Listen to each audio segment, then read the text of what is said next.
José Dirceu esteve nesta quinta-feira no Sindicato dos Metalúrgicos de Sorocaba para um bate-papo. E é claro que o Portal Porquê conversou com ele sobre política, história e, a situação do país. Bora conferir a entrevista? O governo Lula busca equilíbrio com o Centrão.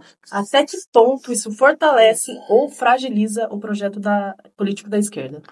Bem, o chamado Centrão, na verdade, é resultado das urnas.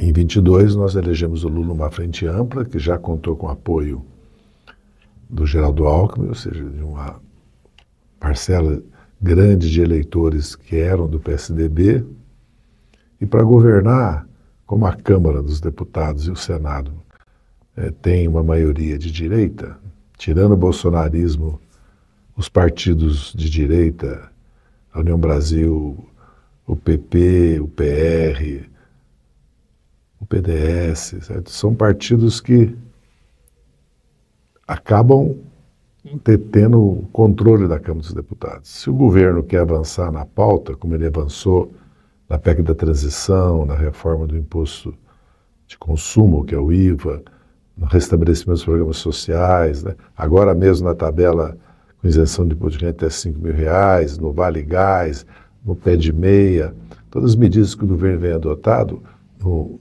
quando cobrou o imposto dos fundos exclusivos, dos fundos offshore, e quer reformar o imposto de renda, ele precisa compor com esses partidos. É preciso que esses partidos tenham um compromisso com a democracia. Né? Por exemplo, nós não podemos aceitar anistia, principalmente a anistia para Jair Bolsonaro, que acabou de ser condenado hoje. Então, é uma realidade. Para avançar mais, o eleitor precisa votar no presidente Lula e em senadores e deputados do presidente Lula. E nós podemos avançar mais nas reformas. Mas eu não diria que essa situação nos impediu de governar. Né? Tanto é que o Brasil está crescendo, o emprego, a renda, e o governo tem aprovado medidas importantes. E o próprio Congresso Nacional tem aprovado medidas importantes para o país. Agora, já que a gente está falando de Centrão, vou regionalizar aqui o assunto. Aqui em Sorocaba, o Republicanos domina o cenário local. A Câmara tem a maioria, são 7 ou 8 vereadores do partido. Eu quero saber como o PT deve se posicionar em cidades comandadas por forças conservadoras e ligadas ao bolsonarismo. Deve ir à sociedade, ir aos bairros, ir à comunidade, os clubes de mãe, associações de moradores, sindicatos, e mesmo junto ao empresariado, e mobilizá-los para discutir, debater os problemas da cidade, e mobilizar também com manifestações, protestos e com requerimentos na Câmara, com abaixo-assinado, fazer o debate democrático, votar naquilo que considera que vem benefício da cidade e votar contra medidas que considera que vão contra o interesse principalmente da classe trabalhadora. E, principalmente, defender o emprego, por exemplo,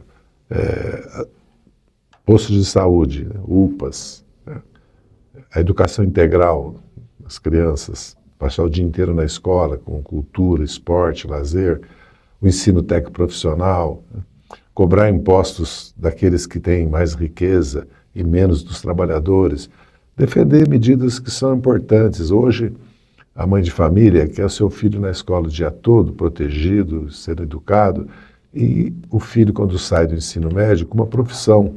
Então, a prefeitura, através da Câmara, pode tomar uma série de medidas, seja com relação ao saneamento, segurança pública, com relação mesmo favelas, problemas mais graves que existem nas cidades.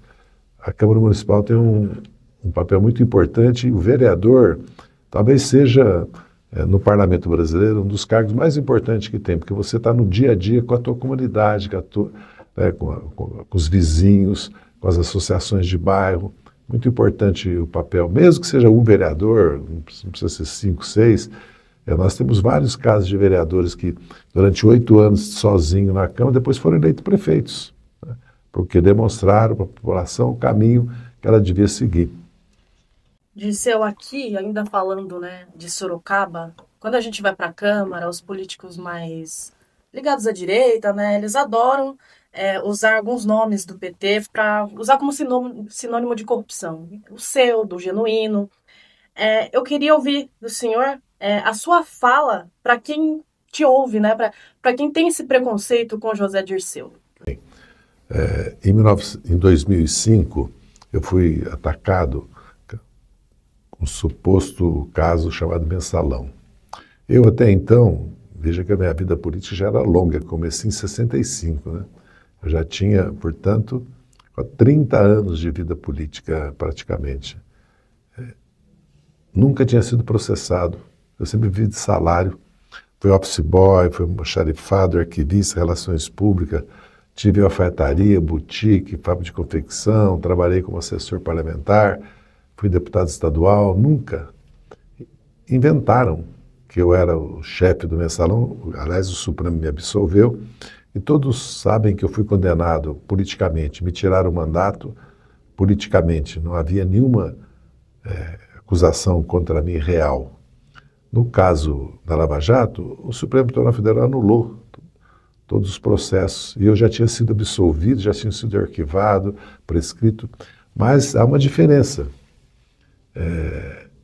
Eu cumpri a pena na ação penal Constituição 70. Era no regime semiaberto, me cumpri no fechado por uma ilegalidade do ministro Joaquim Barbosa. Depois do semiaberto, depois no aberto até ser indultado. E fiquei preso 40 meses no caso da Lava Jato. E fiquei 1 ano de tornozeleira.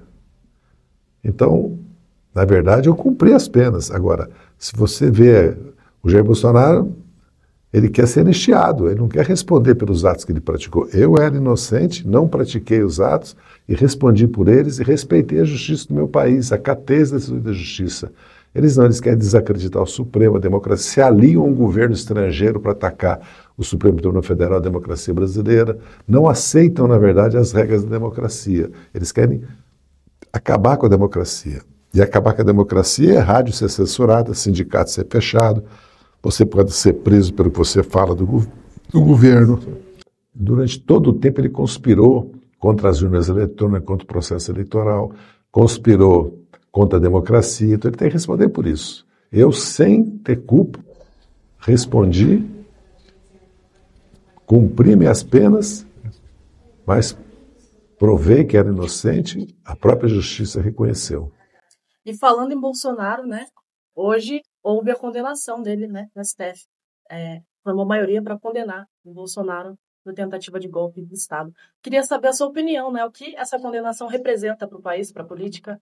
O fim da impunidade daqueles que atentam contra a ordem democrática, contra o sistema democrático, contra o Estado de Direito. Querem usar a violência, querem envolver as Forças Armadas em política, atentam contra a paz pública, porque fazer planos para assassinar lideranças políticas e juízes também não é pacífico. Então acho que ele responde pelo que ele fez. A condenação é de uma transparência, né? E ele teve todo o direito de defesa, né? Portanto, ele tem que cumprir agora com a decisão da justiça. Perfeito, muito obrigada pela entrevista. Eu que agradeço.